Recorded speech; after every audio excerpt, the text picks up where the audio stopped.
Phone ಮಾಡಿದಾಗಲೂ ಅದೇ ಹೇಳಿದೆ, ನಾವು ಚಿಕ್ಕ ಹುಡುಗರೆಲ್ಲ ಅವ್ರು ಸಿನಿಮಾ ನೋಡ್ಕೊಂಡು ಎಂಜಾಯ್ ಮಾಡ್ಕೊಂಡು ಸಿನಿಮಾಗೆ ಬರಬೇಕು ಅಂತ ಬಂದಂಥವ್ರು.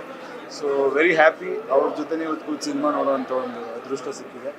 ಆ್ಯಂಡ್ ಏನು ಹೇಳಲಿ ಅವ್ರ ಬಗ್ಗೆ, ಅವ್ರ ಮನಸ್ಸಲ್ಲಿ ಏನು ನಡೀತಾ ಇದೆ, ಅವ್ರ ಮೈಂಡಲ್ಲಿ ಏನಿದೆ, ಸಿಂಬಾಲಿಕ್ಕಾಗಿ ಎಲ್ಲ ಹೇಳಕ್ಕೆ ಕೊಟ್ಟಿದ್ದಾರೆ. And as usual Uppi sir picture ಅಂದರೆ ಸ್ಟ್ರೈಟಾಗಿ ಯಾವುದು ಇರಲ್ಲ, ಅದರಲ್ಲಿ ತುಂಬ ಡೀಪ್ ಅರ್ಥಗಳಿರುತ್ತೆ. ಸಮಾಜದಲ್ಲಿ ನಡೀತಿರೋ ವಿಷಯಗಳಾಗ್ಬೋದು, ಕಥೆನೇ ಸರಿನೋ ತಪ್ಪೋ ಅನ್ನೋ ಒಂದು ಪ್ರಶ್ನೆನ ಹುಟ್ಟಾಕಿದ್ದಾರೆ. ಯಾವಾಗಲೂ ಅವರು ಹೊಸದಾಗೇನೋ ಒಂದು ಮಾಡ್ತಾ ಇರ್ತಾರಲ್ಲ, ಸೊ ಈ ಕಥೆ ಅನ್ನೋದ್ರಿಂದನೇ ಎಲ್ಲ ಕಾಂಪ್ಲಿಕೇಶನ್ ಶುರುವಾಗಿದೆ ಅನ್ನೋ ಥರ ಪ್ರಾಜೆಕ್ಟ್ ಮಾಡಿದ್ದಾರೆ.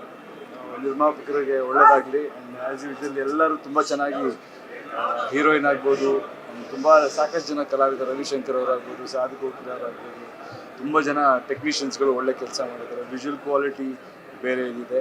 So as usual Uppi sir ಅಭಿಮಾನಿಗಳಿಗೆ